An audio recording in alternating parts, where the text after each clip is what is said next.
This girl has been reborn 13 times, but each time, she's been tortured and killed by the Saintess. Everyone thinks the Saintess is a hero who saved the world, but all her power comes from this tortured girl. This country is called the Austin Empire. The Saintess has the same authority as the Emperor. The world was once ravaged by monsters. Corpses were everywhere. People could only feel despair in the face of this disaster. But one day the goddess descended. She brought hope to the people and successfully repelled the darkness. Afterward, summoned by the goddess, the Saintess appeared. The current Saintess of the Empire is named Lavian. Yet now, she is in the dungeon. To the confusion of others, Lavian simply and piously stated that she was unwilling to abandon her believer. Then she was taken to a cell. The girl, seeing Lavian walk in, showed a look of hatred. Lavian explained that her power was fading and she needed the girl's help. When she glanced at a glass bottle nearby, her expression immediately changed. She asked why the amount this time was so small. Seeing this, a knight nearby volunteered to help replenish the Saintess's power. The Saintess happily agreed. Hearing this, the girl showed an expression of disbelief. Then the knight stepped forward and drew the holy sword imbued with the goddess's blessing. He cut the girl's hand with one stroke. Then a steady stream of blood flowed into the bottle. It was soon full. The knight handed it over. Lavian took the bottle and looked at it for a moment. Then, without hesitation, she drank it all in one gulp. Immediately, a surge of power flowed through her body. Amazing, Holy Spirit Dinah. Seeing Dinah's resentful gaze, Lavian slapped the girl. Do you think I enjoy drinking this filthy blood? It's all your fault, you bastard, for being born into this world and stealing my victory. Dinah looked at Lavian and gradually fainted. In her heart, she swore she would return. After an unknown amount of time, a voice came from outside the door. It was time for her meal, which meant having her tongue held and being force-fed dry water. Dinah knew her chance had come. She immediately took control of one of the people and had them untie the bandage around her mouth. Dinah smiled and thanked the girl who had freed her. Then, she decisively bit her own tongue. This was the girl's 14th death. When she woke up again, she heard Lavian's concerned voice. Hearing this voice, Dinah stared at her with murderous eyes. We're friends, right? Lavian's words made Dinah recall the scene of her capture in her previous life. Facing Dinah, who was crying and begging to be spared, Lavian chuckled, saying she never considered her a friend. To me, you're lower than a sewer rat. Thinking of this, Dinah could no longer bear Lavian's false affection and made an excuse to hurriedly flee the scene. Afterward, Dinah wanted to ask the people at the temple for some painkillers, but everyone accused her of not being able to overcome even this small difficulty. Just as Dinah was about to go back, a sudden, intense headache struck.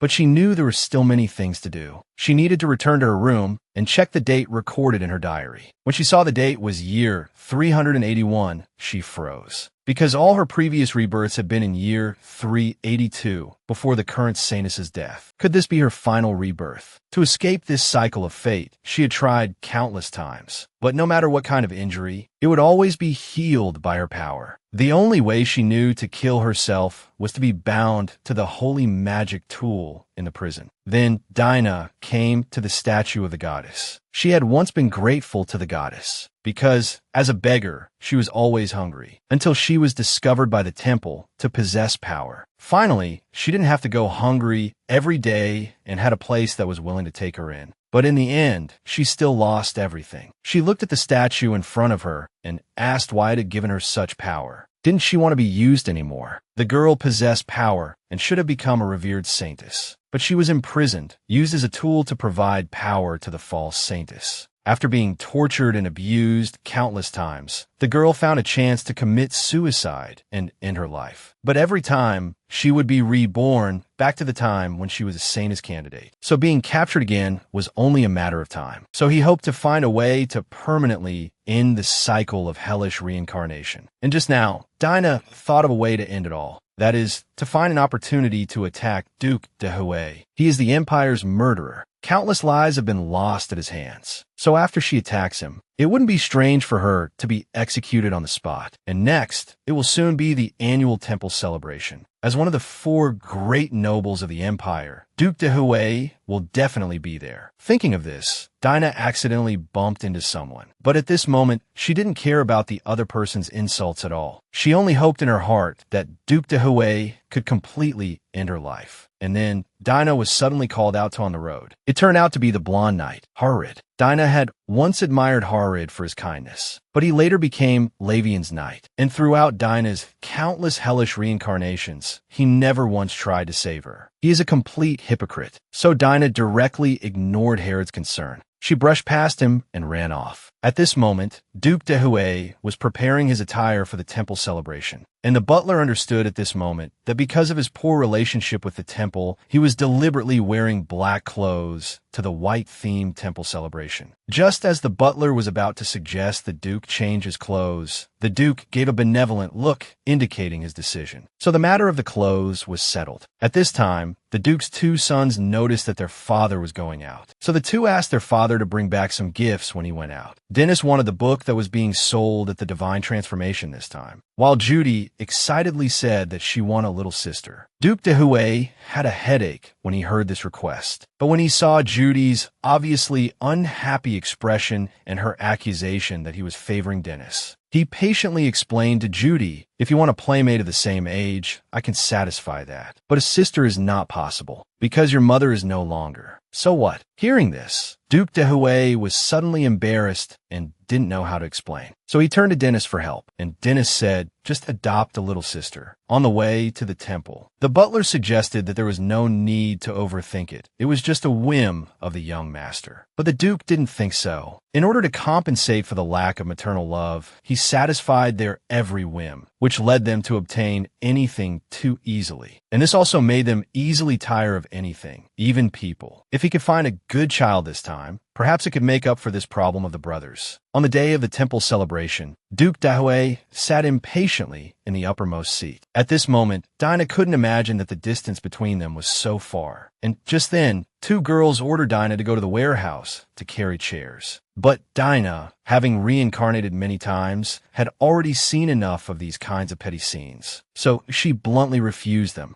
"I am a noble. You, a common-born orphan, are so presumptuous." At this time, Dinah noticed that Duke de Huey had left his seat. She abruptly stood up and started looking for the Duke's location. But just as she found the Duke's location and was about to chase after him, she was grabbed by the red-haired girl from earlier. While the two were tugging at each other, the temple staff stopped them, and Dinah simply agreed to go to the warehouse to carry chairs. She hid the dagger in her sleeve while searching for the Duke. When she came outside, she finally found him. So Dinah rushed up and called out to Duke de Huey. Facing the murderer who had countless lives on his hands, she requested a chance to speak with the Duke privately. Seeing that she was wearing the attire of a Saintess candidate, the Duke agreed. When Dinah came before the Duke, she pulled a dagger from her sleeve and then stabbed at him with all her might. But she was easily subdued. "You want to kill me with this?" Then the Duke pointed the dagger at the girl's neck and demanded that Dinah reveal the person behind her. The girl possessed the strongest life force in the world, but she only wanted to die, because after countless hellish reincarnations and rebirths, she only wanted to end this endless secret. And just now, Dinah had a dagger held against her throat, but there wasn't a trace of fear in her heart, only a yearning for death. Suddenly, she grabbed the Duke's hand and thrust it towards her own neck. But in the end, it only left a wound on her neck. After stopping the girl's suicide attempt, the Duke also found it unbelievable. Then he began to question Dinah's purpose. But Dinah just knelt on the ground, speechless. The Duke lost his patience and ordered his men to send Dinah back to the temple. Hearing this, Dinah pleaded repeatedly not to be sent back. "It doesn't matter how you treat me. Just don't send me back. Please, just kill me here." Hearing this, the Duke ordered his men to release her. He then inquired about Dinah's age. Learning that she was only 12 years old, he pondered for a moment. Lifting Dinah's messy hair, he confirmed she was a lovely little girl. After this, the Duke offered to adopt Dinah as his daughter. But Dinah believed that she was just a lowly orphan, unworthy of being adopted. The Duke frowned. He then explained to Dinah, "From this moment on, you are the most noble of children." Hearing this, Dinah's eyes lit up, but she quickly reminded herself not to get her hopes up. However, to escape the temple, she agreed to the Duke's offer. At that moment, the Duke thought it strange that this gentle girl, who couldn't even wield a knife and had no killer instinct, would have such a desperate expression. The Duke then gave Dinah what he thought was a friendly smile. But Dinah genuinely felt happy about it. The Duke hadn't expected anyone to not be afraid after seeing his intimidating face. A day later, the Duke,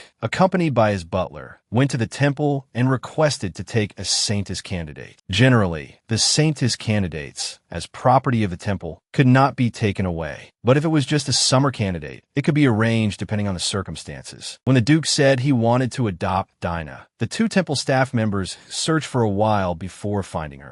A low-born common orphan. They immediately took it upon themselves to offer the Duke other candidates. Just as the Duke was about to lose his temper and deal with them, the butler quickly took out 1,000,000 gold coins and persuaded them. Meanwhile, Dinah's wound had already healed due to her divine power. In the past, because of her divine power, she couldn't escape the temple. Now, she could leave so easily. However, the Duke already had 2 sons. She was sure she would be exploited by the nobility, just like before. All she had to do was find a way to die. On the day of her departure, Dinah was instructed to obey the Duke's every command, and to forget everything about the temple. Hearing this, Dinah couldn't help but ask what would happen if the Duke abandoned her. The person listening showed a disgusted expression and stated that Dinah no longer belonged to the temple. At that moment, Dinah happened to run into Lavian. Upon hearing that Dinah was going to be adopted by Duke Dahue, Lavian was stunned. She then grabbed Dinah's hand, explaining that she wanted to say a proper goodbye to her. Then Lavian gripped Dinah's hand tightly. Why would the Duke take someone like you?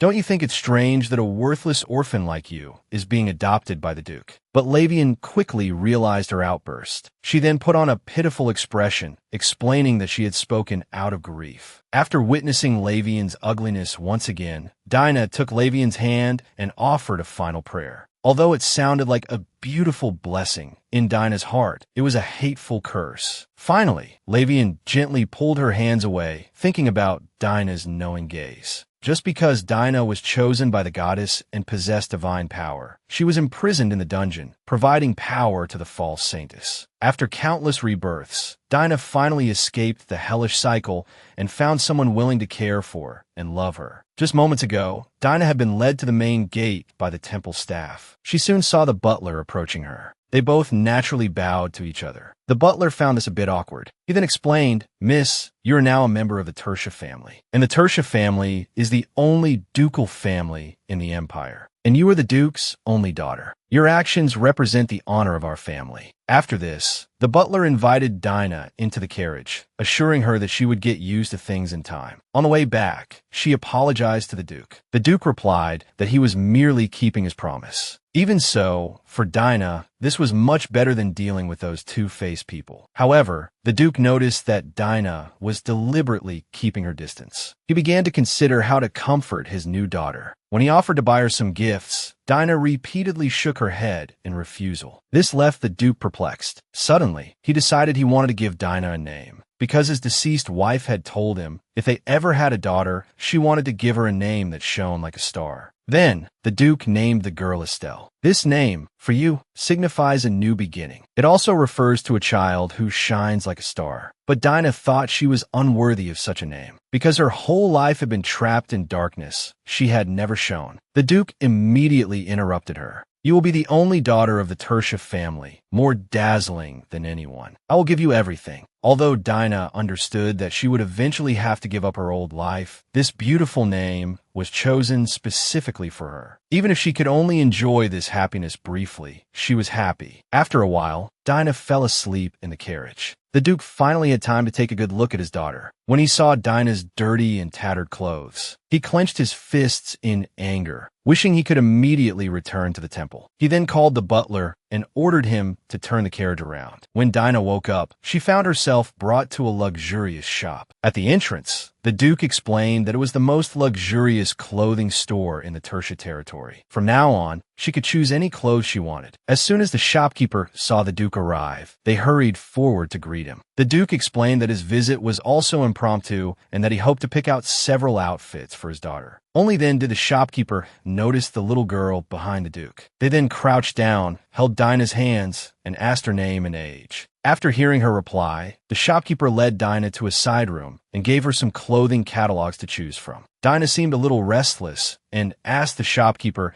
if she could really stay in such a high-class place. The shopkeeper smiled and said of course she could. Dinah then shyly thanked the shopkeeper. The shopkeeper noticed that Dinah was just holding the catalog, clearly not used to dealing with these things. They then proactively recommended some clothing styles to Dinah. But seeing such high-class clothes, Dinah shook her head repeatedly. The shopkeeper mistakenly thought Dinah didn't like that style and continued to recommend others. Seeing such luxurious clothes, Dinah was overwhelmed. She then opened the catalog herself and chose a few simple, inexpensive outfits. Seeing this, the shopkeeper explained that they understood the young lady's preferred design, but with her delicate features, she would certainly suit many more styles. The shopkeeper then decided to personally help Dinah try on some clothes. Looking at the confident shopkeeper, Dinah decided to give it a try, even though she knew she would be leaving soon. Meanwhile, the Duke and the butler were waiting in the hall. Just as the Duke was starting to feel like it was taking a while, Dinah came out in her new clothes. The Duke was stunned. Seeing Dinah's appearance, he felt like he was looking at his wife. He then complimented Dinah, saying the clothes suited her very well. Hearing this, Dinah shyly said she was just trying them on. But before she could finish, the Duke told the shopkeeper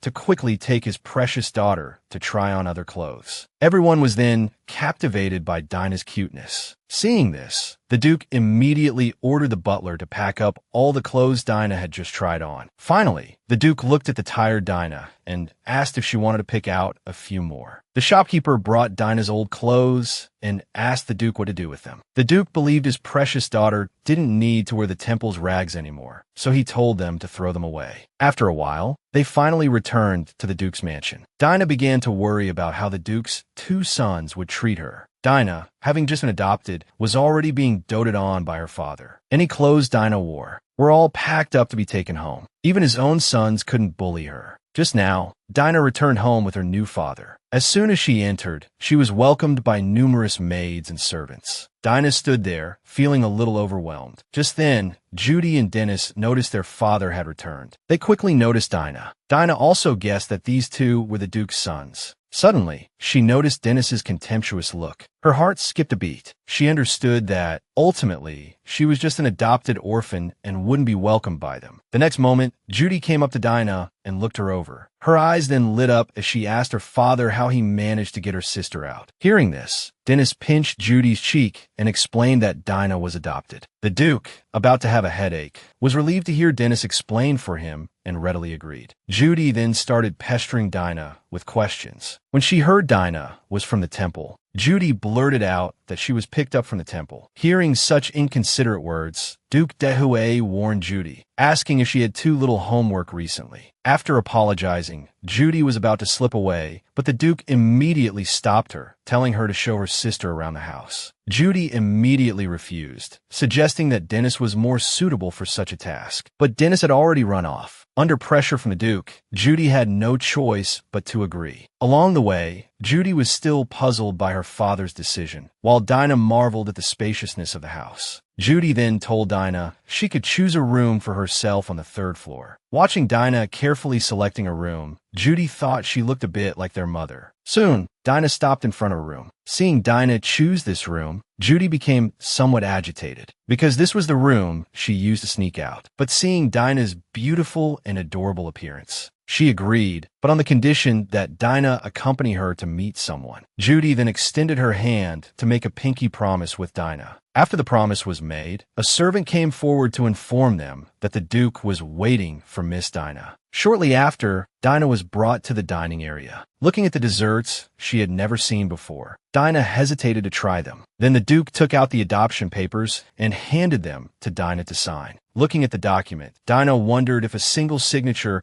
could really make them a family. The Duke noticed Dinah's listlessness, so he picked up a cookie and offered it to her. Dinah then realized what these desserts tasted like. Seeing Dinah's satisfied expression, the Duke promised his daughter that he would make sure she lived happily every day from now on. The next day, Dinah woke up in her bed. She thought to herself how she used to wake up to the sight of a dark cell every day and how she was still not quite used to this. Then a maid came in to call Miss Dinah for for breakfast. But when she arrived at the dining room, she found that the table was only set for 3. Seeing this, Dinah couldn't help but feel a little disappointed. What was she expecting? Suddenly, Dennis walked in and explained that they hadn't set a place for her because they didn't know where she would sit. Dinah then realized she was included too. Dennis then ordered a servant to pour Dinah a glass of water, explaining that a glass of warm water every morning was good for blood circulation. This gesture surprised Dinah. He seemed to dislike her just yesterday. Last night, the Duke had held a family meeting with his 2 children. He warned them to treat their sister well. From now on, they were her family and they had to live together and get along. Dennis looked at Dinah with a heavy heart. His father was actually putting so much effort into someone other than him. Just then, the Duke arrived. He was a little hurt when Dinah still called him Duke, but he quickly consoled himself that his daughter hadn't opened up to him yet. He then told Dinah that the chefs had put a lot of effort into this morning's breakfast. Dinah worried that she had never used cutlery before and that she might be disliked because of it. Just then, Dennis began demonstrating how to set and use the cutlery. Dinah realized Dennis was showing her what to do. Dinah then imitated Dennis and picked up her knife and fork. Watching Dennis's actions, the Duke felt reassured about him. After breakfast, Dinah learned that Judy had invited her somewhere. It was about the promise from yesterday. Judy would be waiting for her in the garden at 2:30. Later, the maid prepared a lunchbox for Dinah. The 2 of them went to the garden together. Seeing that the time was almost up, they sat down on the chairs to wait. Because Dinah had never experienced anything like this at the temple, she was looking forward to it. But soon it grew dark, and Judy still hadn't arrived. The maid was hesitant about whether or not to advise Dinah to go back. After all, it wasn't the first or second time Judy had stood someone up. But Dinah smiled and said she would continue to wait, because Judy had said she would come, and this was Dinah's first date. Seeing how understanding Dinah was, the maid was touched. Then a chubby boy walked over, muttering about how Judy had gotten his sister so quickly. Dinah had just been adopted by the Duke's family and had already been stood up by her brother. A little while ago, Judy had invited Dinah to meet in the garden, but Dinah waited a long time and didn't see Judy. Instead, she saw a chubby boy. As soon as the chubby boy saw Dinah, he knew this was the new sister Judy had mentioned. He then grabbed Dinah's arm, muttering about how they had picked such a person to be their sister. The girl, startled by the sudden force, hadn't regained her balance when she heard the chubby boy asking about her price again. He then arrogantly declared he would pay double, instantly reminding the girl of her past experiences of being traded like an object at the temple. At that moment, the maid beside her, unable to dissuade the chubby boy, could only invoke the Duke's name as a deterrent. Hearing this, the chubby boy stopped pestering her. He looked at the quiet girl and bluntly said, "A silly girl like you can't compare to my sister. And if you tell the Duke about this, I won't let you off." After saying this, the chubby boy left.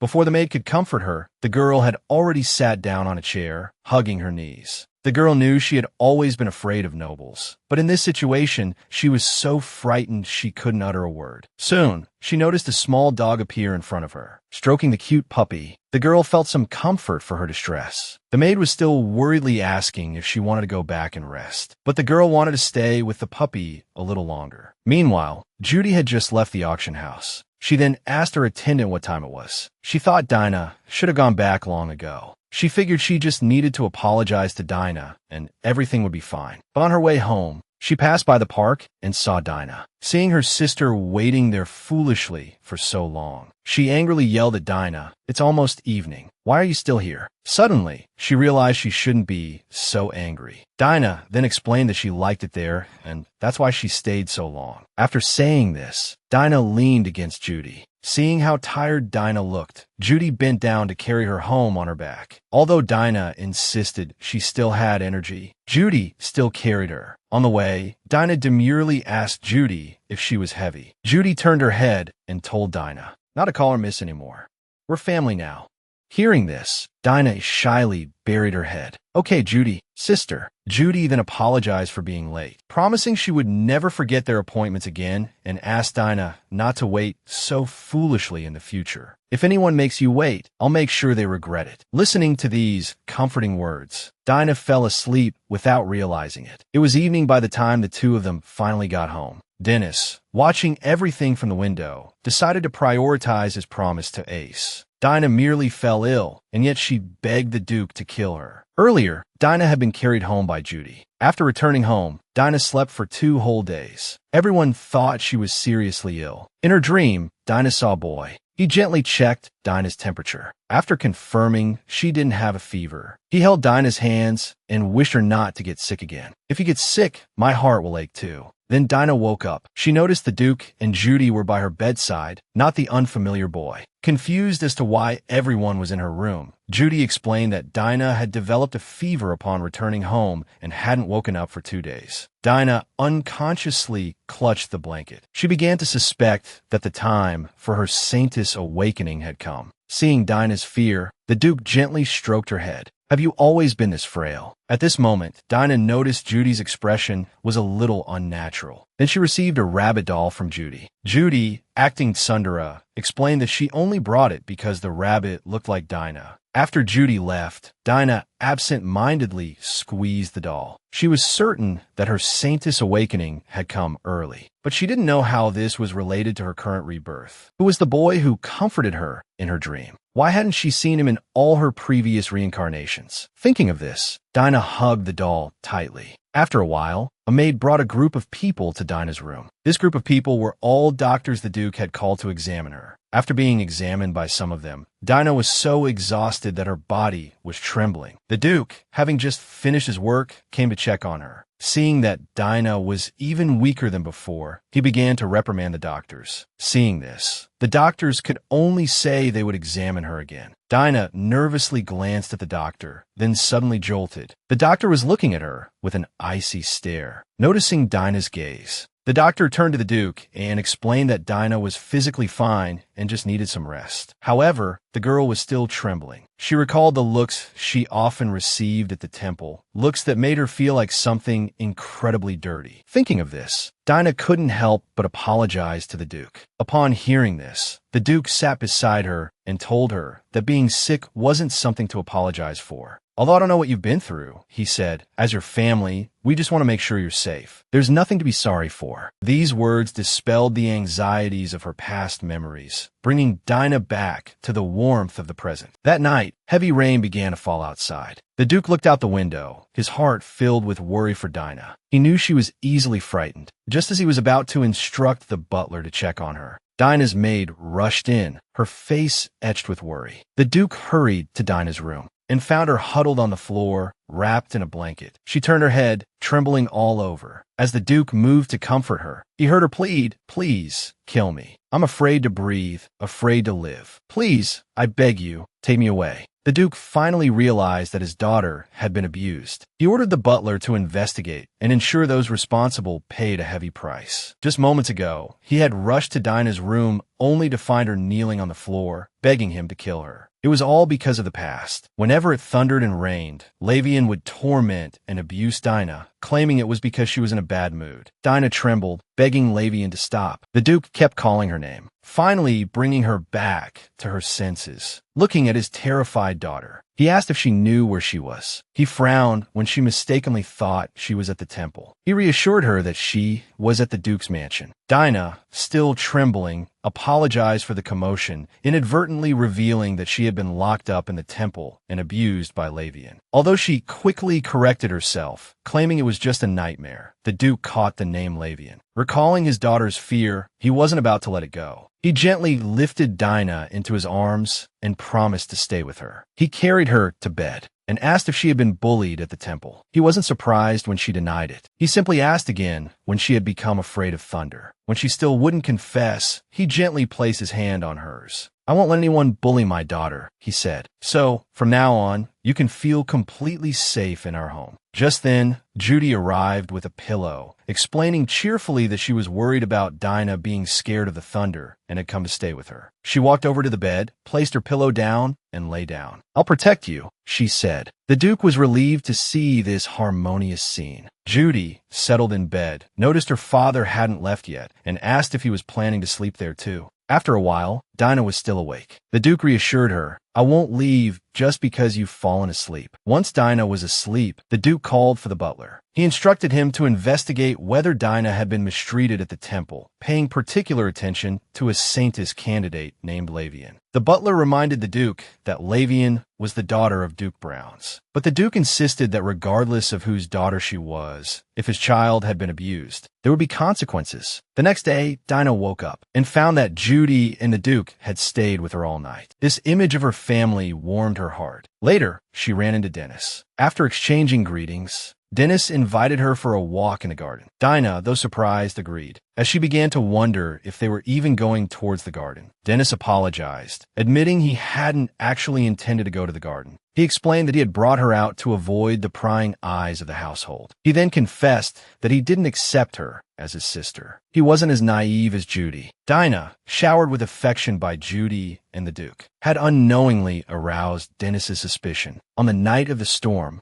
Dennis had seen Judy go to Dinah's room in the middle of the night. Knowing that his brother had accepted their adopted sister, and hearing Judy and their father's words, Dennis couldn't help but feel curious. Was this sister truly that special? He had to understand what kind of person she was. That day, Dennis brought Dinah to a hole. Looking at the dog door, Dinah was puzzled. "You don't acknowledge me as your sister, so what does this dog door have to do with anything?" The next moment, she heard Dennis say they both needed to crawl through it. He explained that he needed to go to the village for something, but couldn't be seen. Dinah struggled to crawl out of the hole, only to find Dennis standing right there, staring intently at her. "You actually crawled through." Dinah was speechless. "Didn't you tell me to come with you?" They stared at each other for a moment before Dennis finally looked away. "Let's go. We have a lot of places to visit today." They arrived at a bustling market. Dinah was captivated by the lively scene. Meanwhile, Dennis was pondering what his father saw in her. Suddenly, he announced he needed to go somewhere and refused Dinah's request to accompany him. He pointed to a spot, instructing her to wait there for his return. After hesitating, Dinah agreed. She obediently stood in place, watching Dennis disappear into the crowd. The sky gradually darkened. Looking into the distance, Dinah thought, "He abandoned me after all." She had suspected this might happen when he invited her out, but it didn't matter. It was all a pretense anyway. She was bound to leave this fake family sooner or later. Despite this, Dinah couldn't help but feel a tinge of regret. Just then, she noticed two men approaching her. Judging by their appearance, Dinah knew they weren't good people, so she spoke first, asking them to kill her. The men were taken aback. Dinah explained that kidnapping her was pointless. She had been abandoned, so it was best to just kill her right there. Just then, Dennis returned. He calmly explained that things had taken longer than expected, which was why he was late. The two men were amused by the child's composure in the face of danger. Seeing their lack of awareness, Dennis asked, "Don't you know who I am?" They finally recognized the arrogant boy as the Duke's son. While they weren't good people, they wouldn't dare provoke the Tertia family, so they promptly left. Seeing them truly give up, Dinah breathed a sigh of relief. The next moment, Dennis turned and demanded to know what she was thinking. He then confessed that he had deliberately left her there. He was curious if leaving her alone would reveal her true nature. Dinah now understood that she wasn't truly hated, and she saw Dennis looking at her seriously. "I won't test you or abandon you again, so don't talk about wanting to die anymore." Hearing this, Dinah felt a subtle shift within her. She was someone who felt guilty just for being alive. Why did this family care so much about her? The next day at dinner, the Duke subtly prompted Dennis to speak. Dennis frankly admitted his mistake.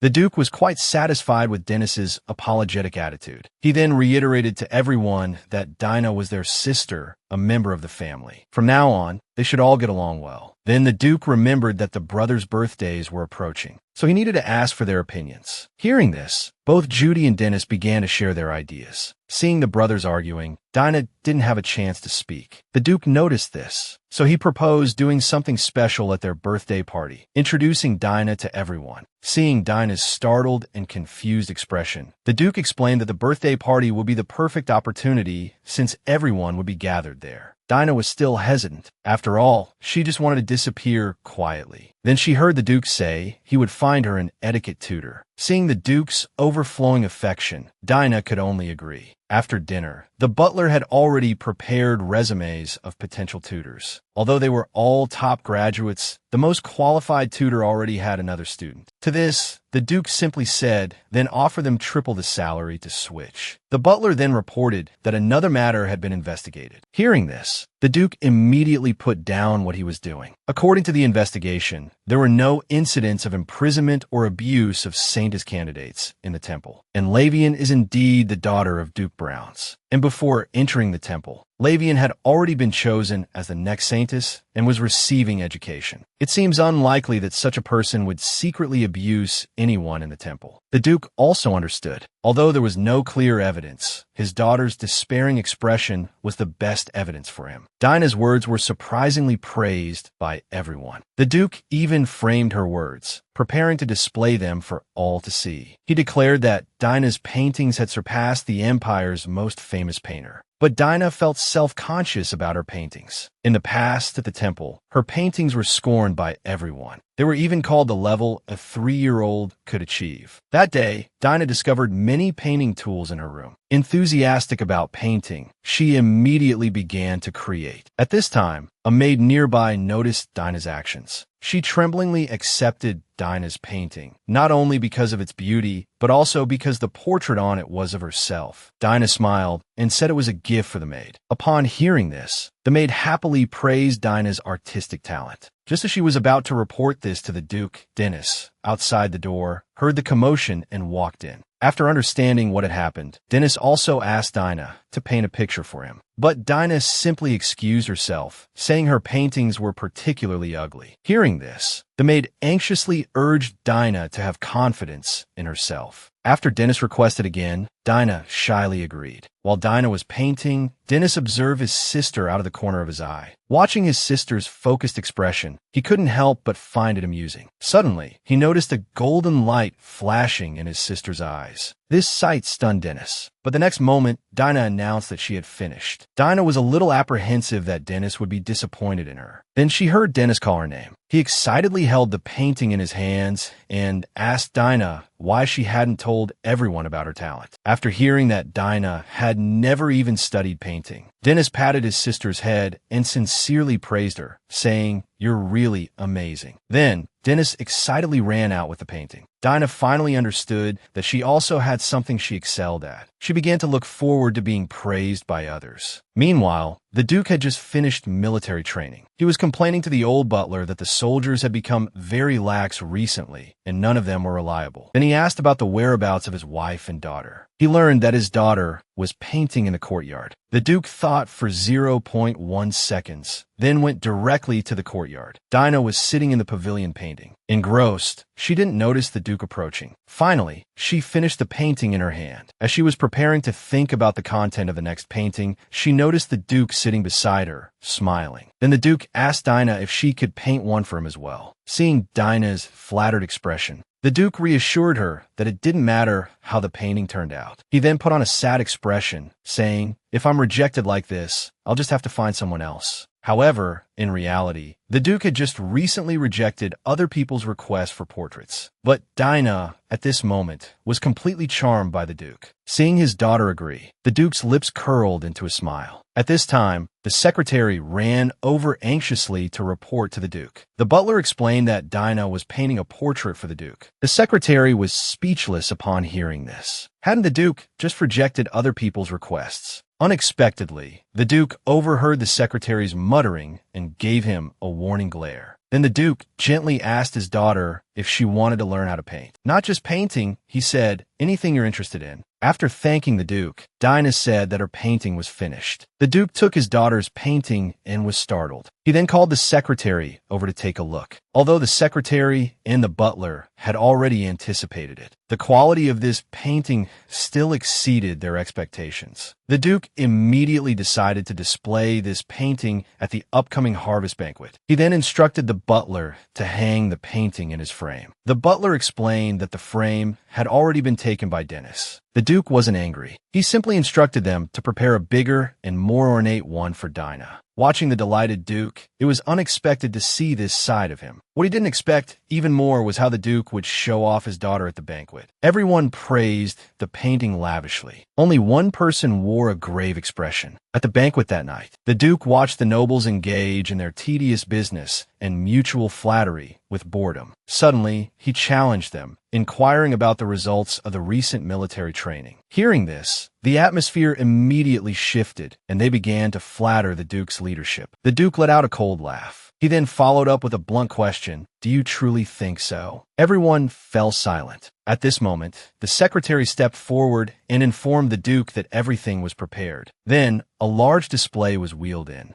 Listening to the murmurs of the crowd, the Duke didn't keep them in suspense and stood up. He then pulled off the white cloth covering the display, revealing his portrait. Seeing the delicate style of the portrait, everyone began to speculate about the artist. Among them, the clergyman sensed the divine. Moreover, the power within the painting was beyond what the high priest could achieve. Only a true saintess could reach such a level. Then, the Duke announced to everyone that the artist was his daughter. He further stated that he would soon hold a banquet. He expected everyone present to attend. Hearing this, the man's expression turned grave. The daughter of the Tersha family, someone outside the temple, possessed such powerful divinity. Later, while the Duke was resting on the balcony, the man approached him. The man's name was Benjamin. He had once fought alongside the Duke on the battlefield. Seeing Benjamin's troubled expression, the Duke encouraged him to speak freely, promising to grant any request. Benjamin explained that he had seen the portrait at the banquet and wanted to request the young lady to paint a portrait of Noah as well. Noah, the young master he served, had been suffering from illness for many years. He hoped to have a portrait of him while he was still alive. The Duke listened to the request calmly. Although he was moved by Benjamin's loyalty, he stated that he couldn't make the decision for his daughter. Moreover, he felt inexplicably worried. Elsewhere, Dinah noticed the hyacinths blooming in her room. The maid beside her continuously complimented Dinah on her gardening skills, but Dinah couldn't feel any joy. Because hyacinths are plants highly sensitive to divine power, and these hyacinth seeds were brought in from outside just a few days ago. Such rapid growth meant that she was about to fully awaken. If others discovered she possessed the power of the saintess, she would be confined to the temple again. And in the temple, Lavian had already been nominated as the next saintess. Under the gaze of others, she displayed a holy aura. The next moment, she arrived at the current saintess's door. She explained to the temple guard that she had medicine for the saintess. Seeing this, the temple guard began to flatter Lavian, leaving her speechless. He then handed Lavian a vial. The two exchanged a knowing glance. After entering the room, Lavian saw the emaciated saintess. She explained that she had come to deliver medicine. Then, she sat obediently by the bedside, inquiring about the saintess's condition. The saintess simply replied that she had resigned herself to fate. Lavian urged the saintess to stay strong, saying that neither she nor the temple wanted her to leave. The saintess simply offered a faint smile to the weeping Lavian. After the performance, Lavian began to prepare the medicine for the saintess. This medicine was specifically sent by her father to help her. The purpose was to ensure the saintess could return to the goddess's side as soon as possible. Lavian smiled as she handed the prepared medicine to the saintess. "You must drink it all today." At this moment, Dinah was asking the maid for more hyacinth seeds. She recalled her past life. The correct awakening time should be in 6 months. Since hyacinths were most sensitive to divine power, she only needed to test the influence of her own power on the seeds. In the past, she was scolded daily in the temple for being unable to make the hyacinths bloom. Thinking of this, Dinah couldn't help but worry again. However, when Dinah arrived in the courtyard, all the hyacinths were in bloom. This sight also baffled everyone in the courtyard. It wasn't even hyacinth season, yet they had all bloomed. Dinah hid behind a tree, observing. She hadn't expected her divine power to have reached this level. At this rate, she would fully awaken as the saintess much sooner than 6 months. Just as Dinah didn't know what to do, the Duke appeared behind her. He stroked his daughter's forehead and asked what had happened. Those who want to read the rest of the novel can download Xuanlei and search for True Saintess. You can read the rest of the novel there. I will also continue to update the comic. The first thing the boy did after waking up from his coma was to find himself a wife. Not long ago, Dinah discovered in the courtyard that her divine power was about to fully awaken. Just as she was unsure what to do next, the Duke appeared behind her and asked her what was wrong. Looking at his dazed daughter, the Duke brushed aside her hair and discovered a red mark on her forehead. This annoyed the Duke. His daughter had been injured somewhere he couldn't see. Maybe he should cut down that damn tree. Suddenly, the Duke noticed the blooming ceiling blossom in the courtyard. Seeing this, Dinah desperately tried to explain to the Duke. But before she could come up with a plausible excuse, the Duke told her he had something to discuss. They then went to a pavilion. The Duke got straight to the point and asked Dinah if she had possessed such outstanding divine power back at the temple. Perhaps he had already guessed Dinah's identity. Afterward, he casually mentioned the ceiling blossom in the courtyard, startling Dinah so much she almost lost her human form. Dinah could only fidget with her fingers to alleviate the awkwardness. The Duke stopped teasing her and told her he had a favor to ask. But as he mentioned needing her to go out and paint a portrait, he realized it was a very dangerous undertaking. Not only was Noah's location a sanctuary, but if anything went wrong, they could be punished by the Empire. So the Duke decided to refuse on Dinah's behalf. But Dinah said she would go, as she felt needed by others. Understanding his daughter's determination, the Duke stroked her head and told her not to worry about the danger. Just as he was about to leave, Dinah asked the Duke if anything had happened at the temple. Although the Duke explained he hadn't received any news, Dinah remained vigilant. After all, her growing divine power was connected to the Saintess's safety. After a while, Dinah boarded a carriage. Upon arriving at her destination,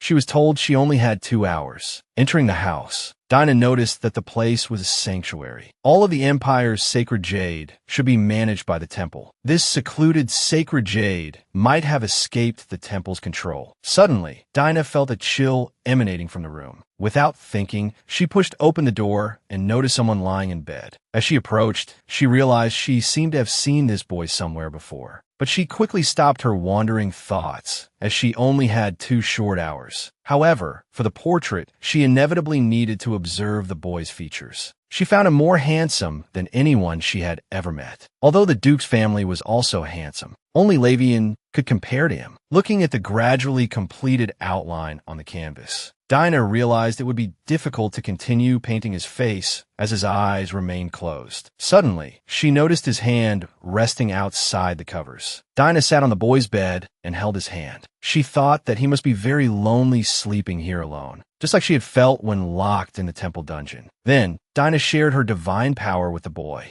Only after doing so did she realize she had done something foolish. But as she tried to let go, the boy suddenly gripped her hand. This startled Dinah. The boy then asked her what she was doing. But when he saw Dinah, he suddenly became agitated. Dinah could only apologize profusely, explaining she was there to paint his portrait. But the boy only asked for her name. After she told him, he repeatedly confirmed that she was truly Dinah. Relieved, he smiled. Dinah, puzzled by the expression on his face, asked if he could let go of her hand. The boy then realized he had been holding Dinah's hand, but instead of letting go, he gripped it tighter with both hands. Then, with a love-struck expression, he asked if she had come specifically to paint him. Upon learning she had to leave soon, he became upset. Seeing this, Dinah explained she needed to finish the painting within 2 hours and then return. However, to her surprise, the boy demanded she not finish it today. He then closed his eyes and leaned towards her, murmuring, "Let's do the eyes next time." The goddess finally delivered a revelation to the Saintess, announcing the chosen successor. Lavian then understood that the position of Saintess was destined for another. Just a moment ago, Dinah had been commissioned to paint a portrait of Noah at the Holy Jade. However, to her surprise, Noah was a sleeping beauty who had been bedridden for years, and he had awakened because of her arrival. Furthermore, he refused to let her leave. Dinah had no choice but to explain she only had 2 hours. But Noah wouldn't agree, closing his eyes and asking her to return tomorrow to paint them. With such a handsome man holding her hand and pleading with her, Dinah, as if under a spell, nodded in agreement. Noah, understanding her predicament, reassured her that he would arrange things. Although Dinah still hesitated, Noah was already confident of his victory. He then feigned illness and discomfort to make her worry. He then took her hand and placed it on his face, explaining he suffered from an ailment curable only by a saintess's ribbon. Although Dinah was skeptical, she accepted his explanation. She thought that perhaps the boy had lived alone here since childhood and was lonely. So she promised Noah she would return tomorrow. Noah knew it was her kindness that made her agree. He then told her this was a hidden sanctuary.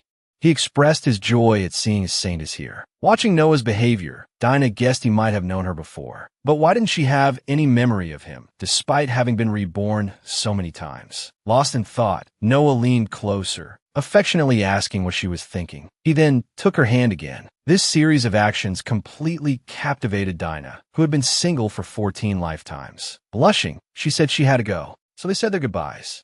On her way back, Dinah's mind was filled with Noah's face. He seemed mysterious, special, and lonely. At 10 p.m., Lavian, as usual, prepared to give the saintess her medicine. Upon opening the door, she found the saintess standing in a beam of holy light. The scene stunned Lavian. She had increased the dosage. The saintess should have been bedridden. The next moment, she heard the saintess say the goddess had delivered a revelation. Feigning concern, Lavian approached her. The saintess who will save the empire from disaster is a child of the lowest birth, yet possesses the noblest status. She has grayish-brown hair and pink eyes. Lavian knew this description definitely didn't fit her. The saintess, now lucid, immediately claimed her previous words were nonsense. But Lavian didn't accept this explanation. The saintess declared that the bloodline of the Duke of Browns was the sole candidate for the next saintess. She then looked at Lavian with her golden hair and blood-red eyes. She didn't understand this outcome. All Lavian could think about was who this person with grayish-brown hair could be. Lavian, having received the saintess's revelation, learned the next saintess was someone else. But she remained skeptical.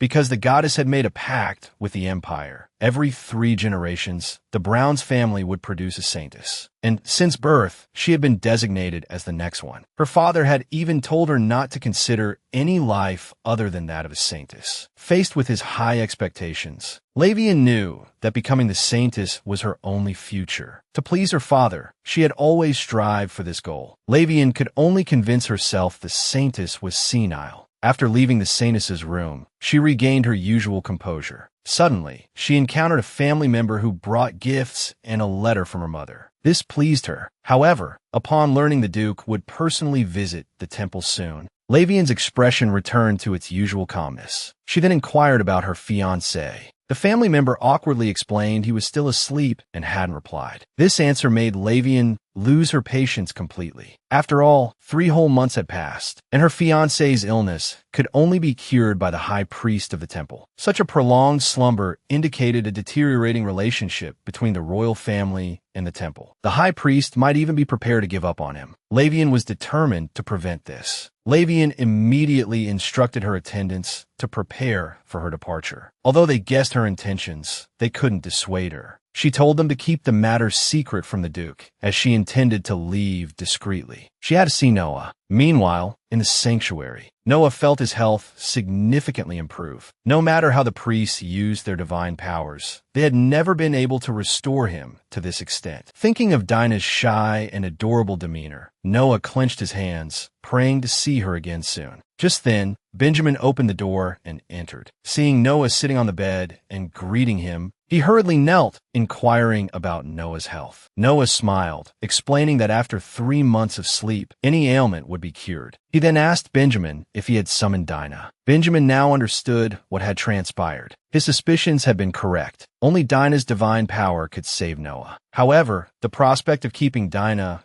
presented a dilemma. Noah also understood the difficulty. He had learned from his dreams that Dinah was now the Duke of Tersha's daughter. Considering the Duke's forceful personality, he decided to plan carefully. At that moment, Benjamin informed Noah that Lavian had sent a message. Lavian would soon be visiting Noah in person. Given the circumstances, Noah instructed Benjamin to arrange another visit from Dinah as soon as possible. Thinking about his relationship with Lavian, Noah knew he had to end their ill-fated connection. The empire's most noble princess was fixated on a man who slept 48 hours a day. A mere 2 hours in his company had captivated this girl, who hadn't experienced love in 14 lifetimes. Although he didn't even know her name, she was already anticipating their next meeting. That day, the Duke and his secretary were discussing the tutor they had hired for Dinah. This top graduate had performed exceptionally well on the written exam and would be visiting in 2 days. The Duke then noticed Dinah in the room and approached her to share the news. Seeing her puzzled expression, the Duke patiently explained that he had mentioned finding her a tutor and that this young man had graduated at the top of his class. She would undoubtedly learn a great deal. Dinah's heart warmed. No one had ever been so willing to do so much for her. Viewers are welcome to share 100 ways to love yourself in the comment section. She then thanked the Duke and promised to study diligently. Dennis also learned of the arrangement and joined everyone in anticipating the tutor's arrival. Unexpectedly, the Duke was the most nervous of all. Dennis then expressed his desire to join the lessons. Glancing at Dinah as he spoke, the Duke hadn't anticipated this. As Dennis had previously claimed, he could only concentrate when studying alone. Soon, the tutor's carriage arrived at the mansion. It was James, the top graduate. The Duke warmly welcomed him into the living room. At the Duke's prompting, the two children introduced themselves to James. James then smiled at Dinah and stated that he preferred to begin the lesson immediately, postponing any further introductions. The Duke, pleased with the tutor's efficiency, readily agreed. They followed a maid to the study. Suddenly, James paused and posed a presumptuous question. Would your grace also be attending the lesson? The Duke,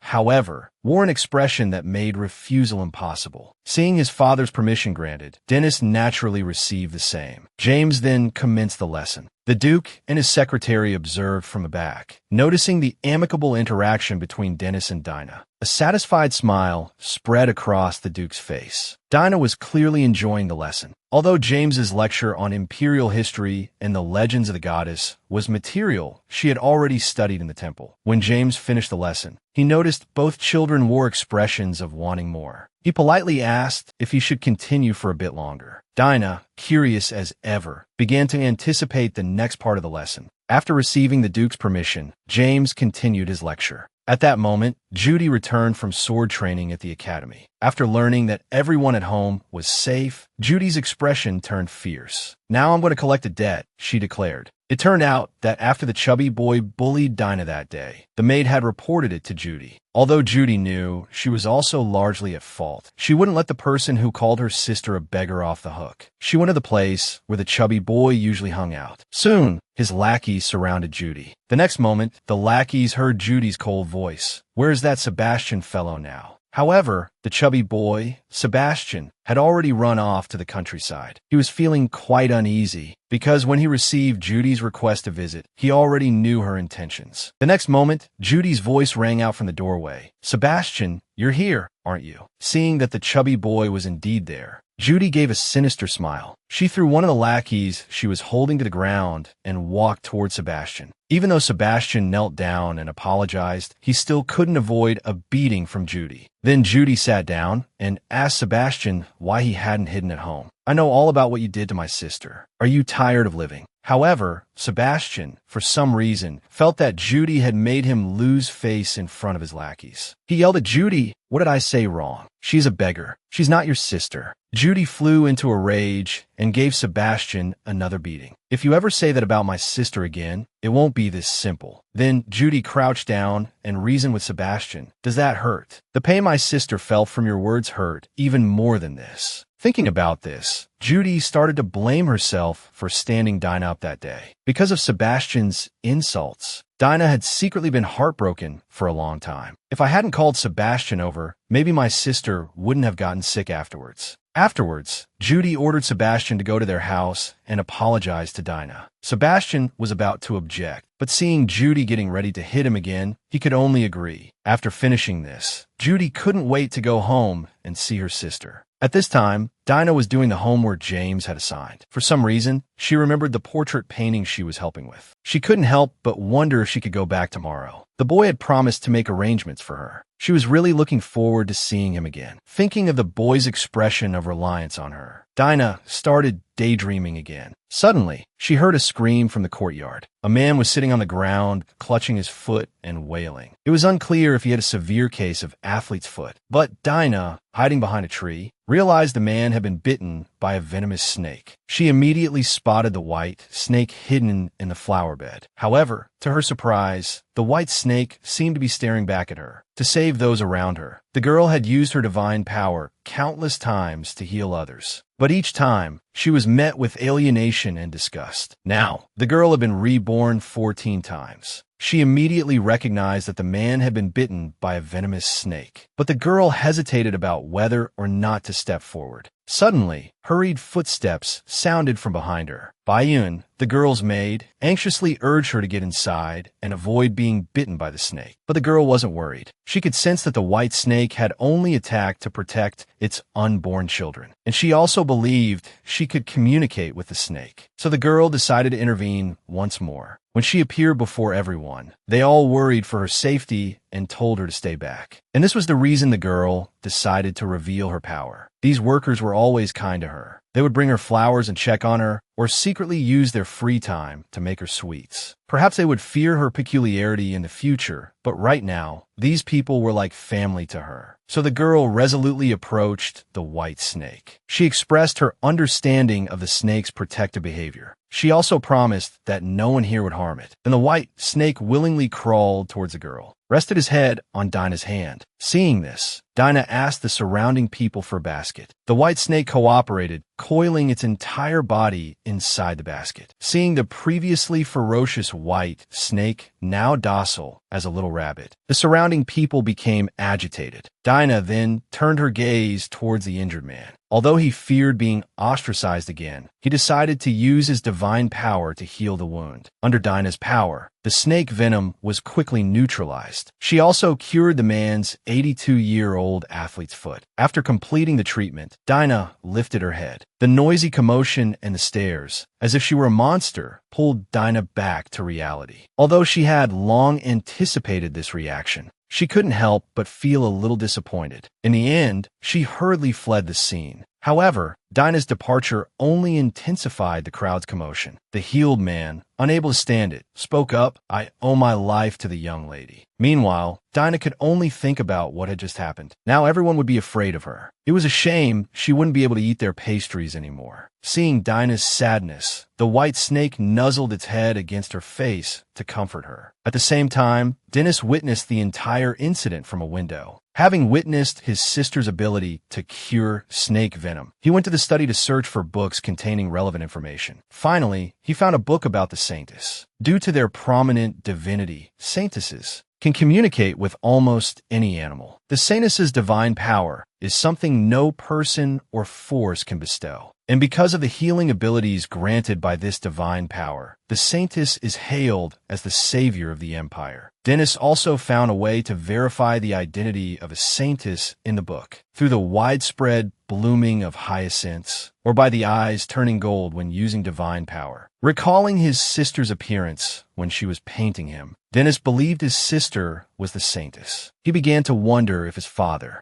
had known this all along, which was why he adopted her. However, the current saintess in the temple was still alive. There had never been a precedent of two saintesses existing simultaneously in the empire. This puzzled Dennis, but the temple definitely didn't know about his sister being the saintess yet. Otherwise, his father wouldn't have been able to adopt Dinah. If the temple found out, his sister would most likely be taken away. Dennis would absolutely not allow such a thing to happen, because Dinah was his family. Dinah returned to her room. She warned the white snake not to bite anyone. The white snake wagged its tail like a puppy, indicating its obedience. The maid, however, was worried about Dinah's safety. Dinah reassured her. "All right, miss, How are you going to explain this to the Duke? Upon hearing this, Dinah began to ponder. The white snake crawled out of the basket. It slithered up Dinah's arm and rested its head against her face, telling her it didn't want to leave. So, Dinah decided to name the white snake Xiaobai. The snake seemed very pleased with the name. Suddenly, a light emanated from Dinah's hand. This was the mark symbolizing the saintess. It had first appeared a few days ago when she woke up from fainting, and now it was becoming increasingly prominent. Xiaobai showed concern for Dinah. Perhaps because of the earlier healing, Dinah felt a little sleepy. When a maid finished her work and returned to check on Dinah, she found Dinah and Xiaobai sleeping peacefully together. That evening in the sanctuary, Noah sat by the bedside. "You're later than expected. What can I do? I have many plans to attend to. I can only leave at specific times." The visitor was Lavian. As she approached Noah, he realized, "You're awake. No one should have healed you. I am the prince of the empire, after all. But you, a mere junior Sanus candidate, have so many plans to tend to." "What nonsense are you talking about, Noah? I'm not a candidate. I am the next saintess. And your fiancé, Prince Noah." The false saintess finally arrived at her fiancé's residence. And only then did she realize that what she considered hers didn't belong to her at all. Lavian still believed she was the only Sanus candidate, and also the fiancé of Prince Noah of the Austin Empire, because this was a well-known secret among the Empire's elite. Every 3 generations, a daughter of the Browns family was destined to become the saintess. Hearing Noah's acknowledgement, Lavian laughed. "I thought you'd forgotten while you were sleeping." She had received all the education of a saintess since childhood. Her father had always demanded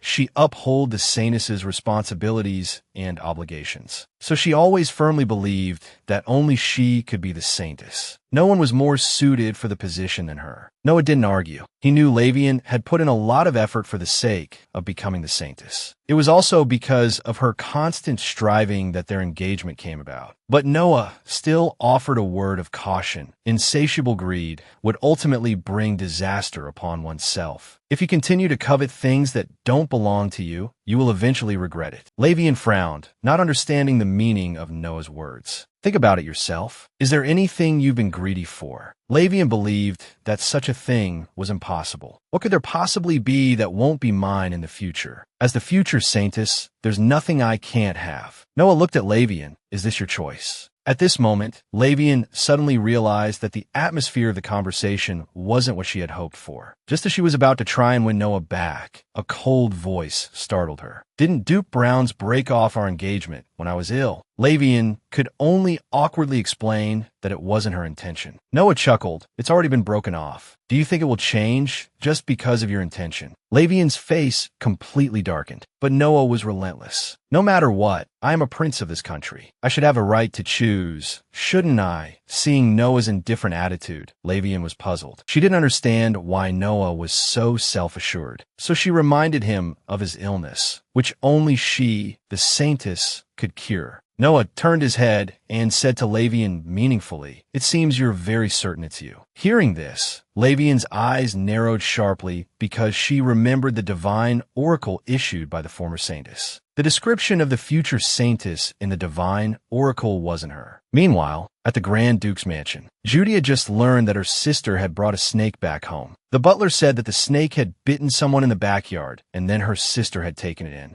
This worried Judy immensely. What would she do if something happened to her sister? So, after a moment of thought, she decided to sneak into her sister's room to take a look. On the way to the room, Judy regretted spending so much time lecturing Sebastian. Otherwise, she would never have allowed such a dangerous creature near her sister. She tiptoed and pushed open the door, discovering an unidentified lump under the bed. Upon closer inspection, she realized it was Dinah. She didn't know why her sister was sleeping under the bed. Just as Judy was gently covering her sister with a blanket, she suddenly noticed a pair of eyes staring back at her from the blanket. Judy was so frightened she almost cried out. The commotion woke Dinah. She poked her head out from under the covers with a puzzled look. Seeing this, Judy quickly pulled her close. Seeing Judy's terrified expression, Dinah followed her gaze to the blanket. She told Judy there was no danger. Then, Xiaobai crawled onto Dinah's hand. See, this child is very well behaved and obedient. The girl, reborn 13 times, finally expressed her true feelings. In the past, she had been chosen by the goddess, possessing divine power, but was imprisoned by the temple, becoming a tool to provide power to a false saintess. And just as she was desperately searching for a way to escape, she happened to be adopted by the Grand Duke, gaining a family for the first time. Under the Grand Duke's love, the girl wasn't as sensitive as before. Any slight disturbance would have hurt her fragile heart. Now, she was no longer timid and dared to express her thoughts. She wanted to keep the white snake as her pet. But seeing the size of the snake, Judy knew it was definitely not an ordinary snake. Although Dinah had the ability to tame Xiaobai and prevent it from attacking others, Judy still didn't dare to approach it easily. When asked if the Grand Duke would allow her to keep Xiaobai, Judy thought that, given her father's personality, he probably wouldn't agree. Suddenly, she noticed how her sister addressed their father. Even though she had been living with them for so long, she still addressed him so formally. Dinah felt ashamed. Although she already considered them family in her heart, she somehow couldn't bring herself to call them father and sister. By this time, Judy had an idea. She whispered her plan to Dinah.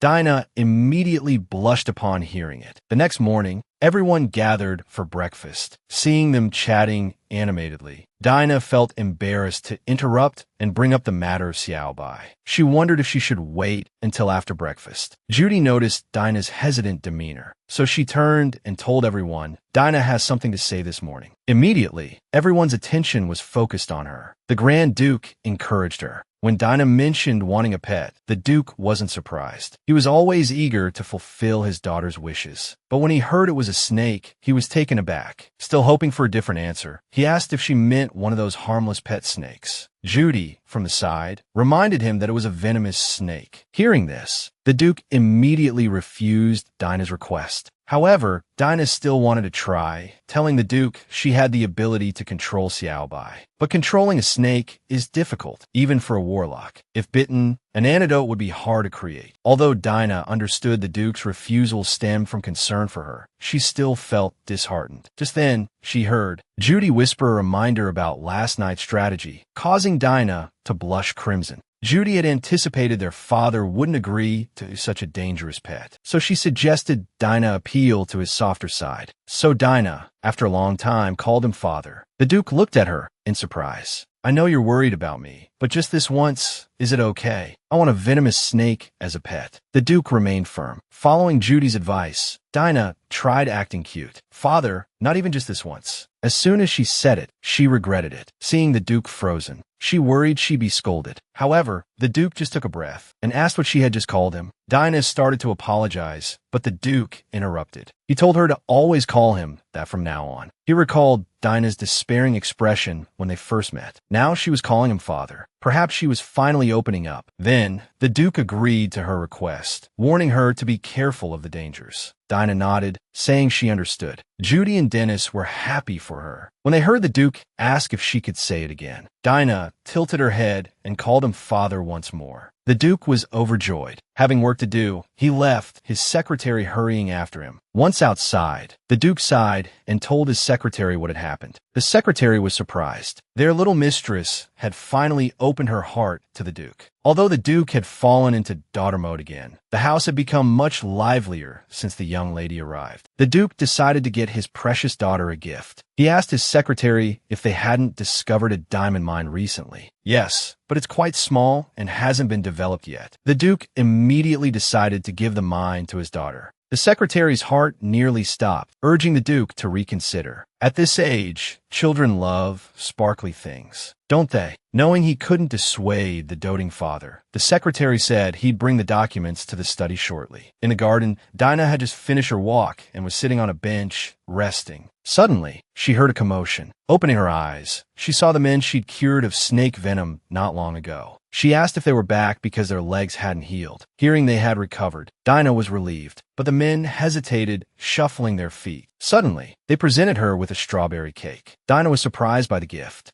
They explained it was to thank her. They'd been too scared and overwhelmed at the time to express their gratitude. Thanks to you, miss, I'm alive. Dinah had always been subjected to curses and scorn. Now, hearing these words of thanks, she couldn't help but cry. Perhaps this time she wouldn't be hated or rejected. She would finally be truly accepted. She was the saintess, a once-in-a-century phenomenon in the empire. Yet in her previous 13 lives, she had lived a life worse than a dog's. No matter how she resisted, the temple would capture her. They imprisoned her, using her as a tool to extract divine power. To escape this hellish cycle, she constantly sought ways to die. But in this life, she had a loving family. Finally, she decided to defy the temple and take revenge on the false saintess, Lavian. The first time she used her divine power to help someone, she expected disgust and aversion. Instead, they thanked her and gave her gifts. A whole table full of sweets. Perhaps feeling content, Dinah couldn't stop eating. A maid reminded her to eat less, even if she was happy. Dinah thought she'd have just one more before stopping. Dennis came looking for Dinah, asking what she was doing as he walked into the room. Dinah offered Dennis a bite of what she was eating and looked up, puzzled by his visit. He wanted to see the white snake she had recently adopted. Xiaobai was coiled obediently in its basket. Upon seeing Dinah, the snake couldn't resist slithering up to her. Dennis was surprised that his sister had a knack for handling snakes. He cautioned her to be careful, reminding her that this type of snake was highly venomous. Only then did Dennis reveal his true purpose, to check if Dinah had any worries. He assured her that, as her older brother, he would help her find solutions. He suspected that Dinah, as the saintess, carried many burdens. As Dennis waved goodbye, Dinah's deeply hidden emotions overflowed. Xiaobai, sensing its owner's emotional shift, thought Dinah was upset. In reality, she was experiencing a newfound happiness. Dinah no longer wanted to die. She had always believed the warmth she was experiencing was temporary. She feared that the moment her saintess powers awakened, she would be captured by the temple and returned to the dark dungeon. But now, she wanted to live. Her family had shown her genuine love and endless warmth. Clutching her skirt, Dinah realized this meant confronting Lavian. Lavian was the source of her suffering in 13 lifetimes. Suddenly, Dinah stood up abruptly. Even if Lavian was chosen as the saintess again, Dinah wouldn't stand idly by. She wanted to live with her family. She wanted to create many beautiful memories of her own. No matter what happened, she wouldn't give up. Meanwhile, the temple was holding a meeting to select the next saintess. The high priest had invited Duke Browns to attend. As soon as he entered, the priests couldn't hide their admiration. The Duke responded with a smile, stating that it was his duty as a devotee of the goddess. The high priest explained that the current saintess's health was deteriorating and she had only 1 year left to live. The news caused a stir among those present. Unbeknownst to them, it was Duke Browns who had secretly poisoned the saintess. Everyone began frantically suggesting their candidates for the next saintess. With a subtle glance from Duke Browns, a priest stood up and nominated the most obvious choice, the Duke's daughter, Lavian. The Duke was utterly devoted to his daughter. He indulged her every whim.